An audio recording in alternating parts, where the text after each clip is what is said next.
en contra. The United Nations Security Council has rejected a Russian-drafted resolution on Saturday that condemns US, British and French airstrikes which targeted alleged chemical weapon sites and military posts in Syria. There was a war of words at the meeting as Syria's backer Russia slammed the United States. This is hooliganism in international relations and not minor hooliganism, given that we are talking about major nuclear powers. If the Syrian regime uses this poisonous gas again, the United States is locked and loaded.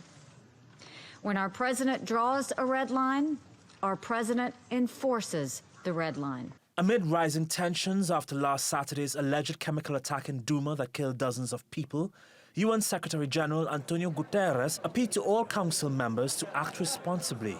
I urge all members to act responsibly in these dangerous circumstances. And I appeal to the Security Council to fulfill its duties and not give up on efforts to agree upon a dedicated, impartial, objective and independent mechanism for attributing responsibility with regard to the use of chemical weapons. Chemical weapons experts have landed in Syria, but their task is not to blame, but to find out if the chemical attack was genuine, an attack the Syrian regime has denied. On the ground, people express support for the US coalition airstrikes. The regime deserves this strike, because if they don't strike the regime will strike another place. Women, children, and innocent people will be victims. The American strike is primarily to save their face. It didn't affect the regime. It will not deter Assad's regime.